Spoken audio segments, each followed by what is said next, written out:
Bonjour tout le monde, moi c'est Jerry Raberson, candidat au doctorat avec Annie Desrochers et Vincent Poiré. Et aujourd'hui, je vais vous parler du peuple hybride et de séquestration de carbone dans le sol. Et à la fin de cette présentation, vous aurez la réponse à la question, est-ce que les clones les plus productifs du peuple sont meilleurs pour séquestrer le carbone dans le sol?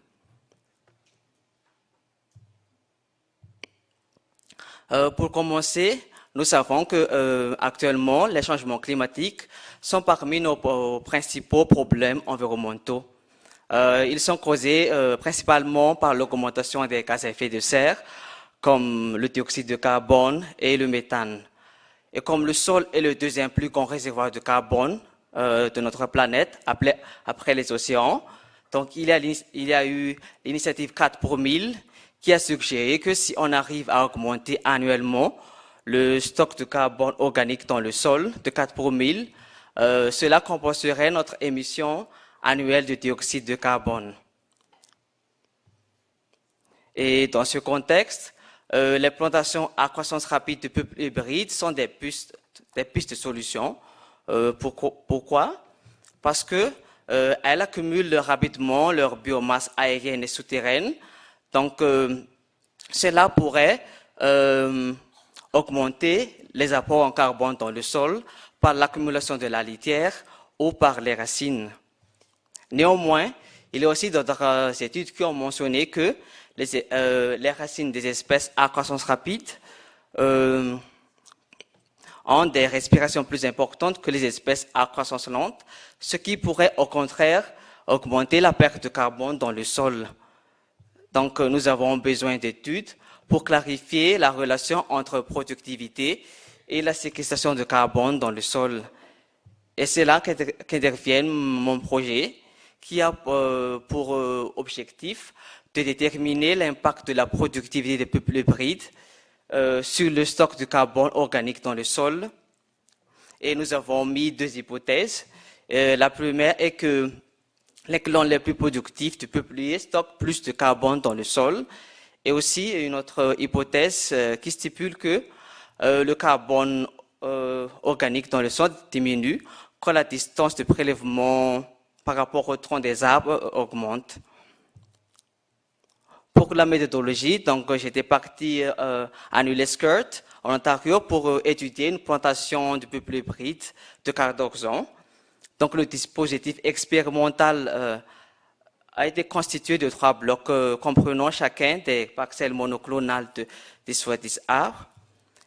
Et sur chaque parcelle monoclonale, j'ai mesuré le diamètre à hauteur de poitrine et aussi la hauteur des arbres dans un cadre de 6 x 6 arbres. Et à partir de ces mesures, nous avons calculé l'accroissement annuel moyen qui correspond à la productivité.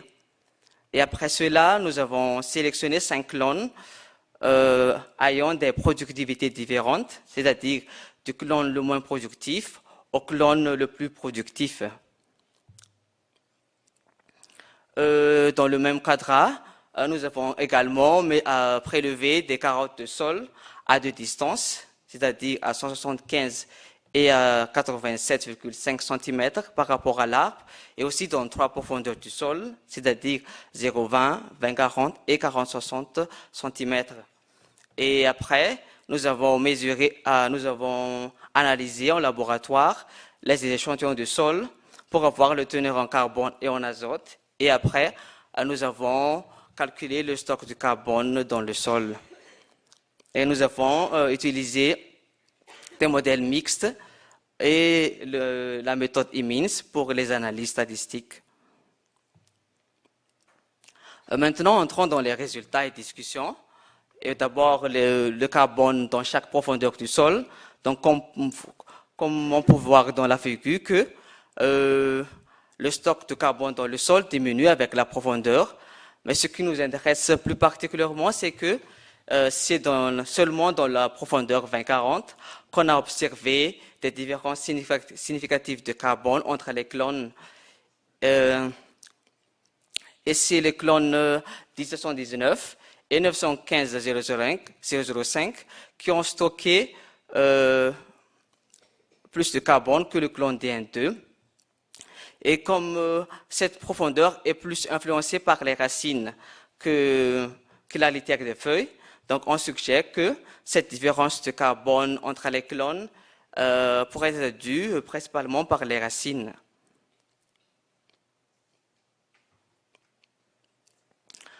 Pour la relation entre la productivité et le stock de carbone organique dans le sol, donc on peut en tirer de cette deux figures qu'en fait c'est les clones à productivité moyenne 915,005 et aussi clones à 1079 qui ont eu un stock total de carbone du sol plus élevé que les clones productifs DN2. Donc notre première hypothèse n'a pas été vérifiée parce que la relation entre la productivité et le carbone organique du sol n'a pas été linéaire. Pour le DN2, même si c'est le clone le plus productif, donc d'après quelques études, les espèces à croissance rapide pourraient avoir des respirations des racines plus importantes. Et on pense que c'est à cause de ça qu'on a observé un plus faible stock. Et pour le clone 747-210, donc c'est le clone le moins productif, donc on pense qu'il y a moins d'apport en carbone dans le sol par les litières des feuilles ou des racines.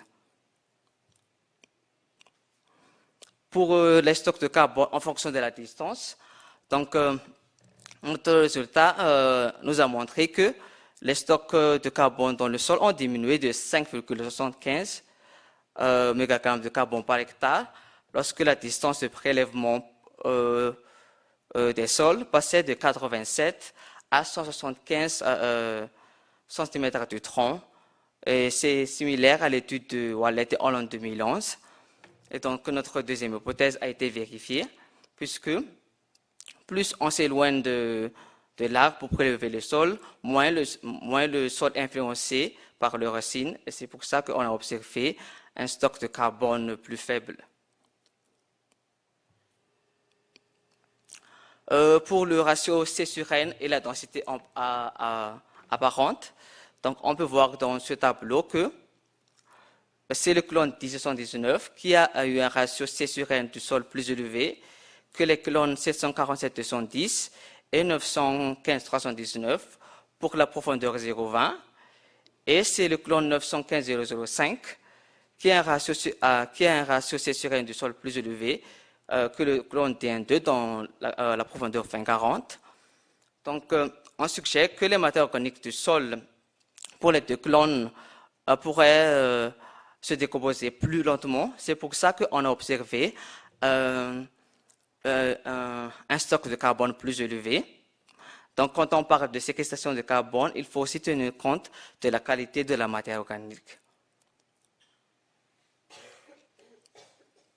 Donc, pour conclure, la relation entre la productivité et le stock de carbone organique des sols n'a pas été linéaire. Donc, en réponse à la question de départ, c'est non. Les clones les plus productifs ne sont pas toujours meilleurs pour séquestrer le carbone dans le sol. Et dans le contexte d'aménagement durable, le choix des clones est vraiment important parce que si on veut stocker plus de carbone organique dans le sol, donc ici, il y a les clones à productivité moyenne 915,005 et 10,79. Et aussi, quand on parle de séquestration de carbone dans le sol, il faut aussi considérer la qualité de la matière organique, que de la productivité. Et comme on suppose que cette différence de carbone organique du sol entre les clones est due principalement par les racines, donc moi je vais étudier plus les traits racinaires pour donner plus d'éléments de réponse pour le chapitre 2 de la thèse. Et sur ce, je termine ma présentation. Merci de votre aimable attention.